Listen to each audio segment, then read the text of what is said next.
പിന്നെ ഈവനിങ് ആയപ്പം ഒന്ന് പുറത്ത് പോകേണ്ട ഒരു ആവശ്യം ഉണ്ടായിരുന്നു കേട്ടോ.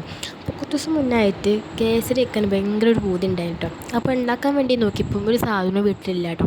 അപ്പം അതിന് വേണ്ടിയിട്ട് എന്തായാലും പുറത്ത് പോകും വേണം. അപ്പം ഞാൻ കേസരിയും അതിൻ്റെ സേമിയവും പാലും എല്ലാം വാങ്ങിയിട്ട് പോയിട്ടുണ്ടായിരുന്നു വീട്ടിലേക്ക്, താത്തൻ്റെ വീട്ടിൽ. അപ്പോൾ ഓളാണ് ഉണ്ടാക്കുന്നത്. പുറത്ത് പോയത് ഞാനും ഉമ്മയും താത്തൻ്റെ ഒരു മോളും ഉണ്ടായിരുന്നു. ഞങ്ങൾ പോയിട്ടുണ്ടായിരുന്നു. നേരത്തെ തന്നെ വീട്ടിലേക്ക് എത്തി. ഒരുപാട് ലേറ്റ് ആയിട്ടുണ്ടായിരുന്നു.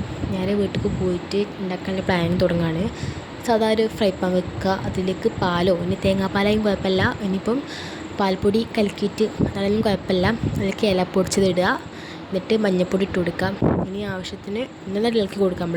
പച്ചവെള്ളം കുറച്ച് നല്ല ലൂസ് വേണമെങ്കിൽ പച്ചവെള്ളവും പാർന്ന് കൊടുക്കുക. നന്നായിട്ട് ഇളക്കി കൊടുക്കുക. എന്നിട്ട് നമ്മൾ എന്താ പറയുക, വറുത്ത കേസരി ആണെങ്കിൽ നമുക്ക് പിന്നെ വറുക്കേണ്ട ആവശ്യമില്ല. അതാണ് ഒന്നും കൂടെ എളുപ്പം.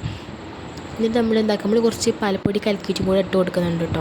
അതാകുമ്പോൾ ഒന്നും കൂടെ ഒന്ന് ടേസ്റ്റ് കൂടാൻ ചാൻസ് ഉണ്ട്. നമ്മൾ നന്നായിട്ട് ഇളക്കി കൊടുക്കുക, കുറുക്കുന്ന വരെ ഇളക്കി കൊടുക്കണം കേട്ടോ. നന്നായിട്ട് കുറുക്കി നിൽക്കണം. എന്നിട്ട് നമ്മൾ ആവശ്യത്തിനുള്ള പഞ്ചസാര ചേർത്ത് കൊടുക്കുക. എന്നിട്ട് ആവശ്യത്തിനുള്ള ഉപ്പും ടേസ്റ്റ് കിട്ടാൻ വേണ്ടിയിട്ട് ആവശ്യത്തിനുള്ള ഉപ്പും ചേർത്തിട്ട് നന്നായിട്ട് മിക്സ് ചെയ്തിട്ട് ആ ഒരു കുറുക്കിയിട്ട് എടുക്കണം കേട്ടോ. നമ്മൾ അധികം ഉണ്ടാക്കിയത് കൊണ്ട് തന്നെ 2 പ്ലേറ്റിലേക്ക് ആക്കേണ്ടി വന്നിട്ടുണ്ട്. സാധാ പ്ലേറ്റിലും 1 ട്രയലും ആക്കിയിട്ടുണ്ട്. അപ്പോൾ ഇത്രേ ഉള്ളൂ.